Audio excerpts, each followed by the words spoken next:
ಇವತ್ತು 1914ರಲ್ಲಿ ಬಿಜೆಪಿ ಅಧಿಕಾರಕ್ಕೆ ಬಂತು. ಅವರು ಅಧಿಕಾರಕ್ಕೆ ಬಂದ ಮೇಲೆ 12 ವರ್ಷಗಳಲ್ಲಿ ಈ ದೇಶದ ಬಹುತ್ವ ಏನಿದೆ ಅದನ್ನು ಹಾಳು ಮಾಡತಕ್ಕಂಥ ಪ್ರಯತ್ನವನ್ನು ಮಾಡಿದ್ದಾರೆ. ಭಾರತ ದೇಶ ಅನೇಕ ಜಾತಿಗಳು, ಅನೇಕ ಧರ್ಮಗಳು, ಅನೇಕ ಸಂಸ್ಕೃತಿಗಳಿಂದ ಕೂಡಿರ್ತಕ್ಕಂಥ ದೇಶ. ಈ ದೇಶದಲ್ಲಿ ನಾವು ಬಹುತ್ವವನ್ನು ಕಾಪಾಡ್ಕೊಳ್ತಕ್ಕಂಥದ್ದು, ಅದಕ್ಕೆ ಗೌರವವನ್ನು ಕೊಡ್ತಕ್ಕಂಥದ್ದು ಅತ್ಯಂತ ಅವಶ್ಯ ಅಂತಕ್ಕಂಥ ಮಾತುಗಳನ್ನು ಹೇಳಲಿಕ್ಕೆ ಬಯಸ್ತಾ ಇದ್ದೇನೆ.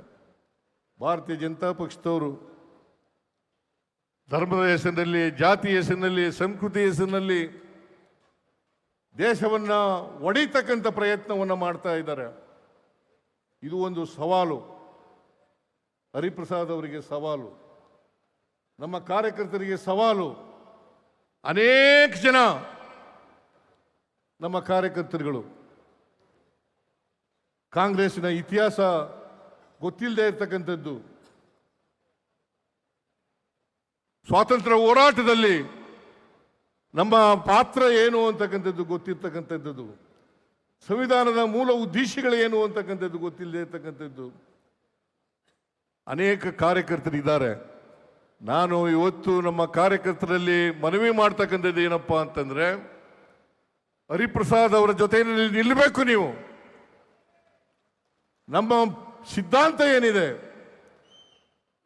ಸಂವಿಧಾನದ ಮೂಲ ಆಶಯಗಳೇನಿದ್ದಾವೆ, ಆ ಆಶಯಗಳನ್ನು, ಸಂವಿಧಾನವನ್ನು ಜಾರಿ ಮಾಡ್ತಕ್ಕಂಥ ಪ್ರಯತ್ನವನ್ನು ಮಾಡಬೇಕು.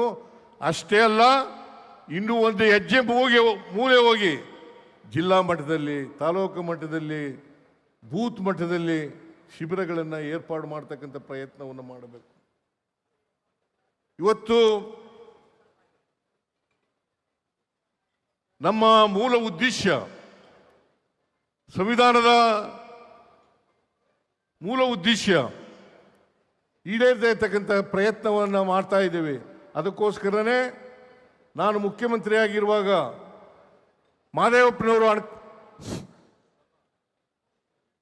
ಮಾದೇವಪ್ಪನವರು ಸಮಾಜ ಕಲ್ಯಾಣ ಮಂತ್ರಿಯಾಗಿ ಅನೇಕ ಸಂವಿಧಾನದ ಪ್ರಿಯಾಂಬಲನ್ನು ಓದಿಸ್ತಕ್ಕಂಥ ವಿದ್ಯಾರ್ಥಿಗಳಿಗೆ ಕೆಲಸವನ್ನು ಮಾಡೋದು.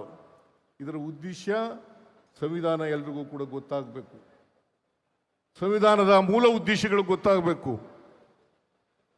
ನಮ್ಮ ಸಮಾಜದ ಅಲ್ಲಿರ್ತಕ್ಕಂಥ ಬಹುತ್ವವನ್ನು ಕಾಪಾಡ್ತಕ್ಕಂಥದ್ದು ಅತ್ಯಂತ ಅವಶ್ಯ ಅಂತಕ್ಕಂಥ ಮಾತುಗಳನ್ನು ಹೇಳಲಿಕ್ಕೆ ಬಯಸ್ತಾ ಇದ್ದೇನೆ.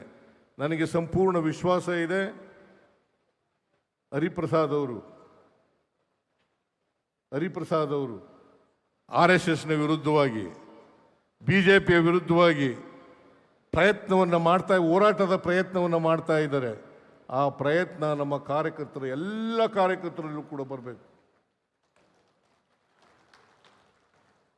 ಆ ಪ್ರಯತ್ನ ಎಲ್ಲ ಕಾರ್ಯಕರ್ತರಲ್ಲೂ ಪ್ರಯತ್ನ ಮಾಡಬೇಕು.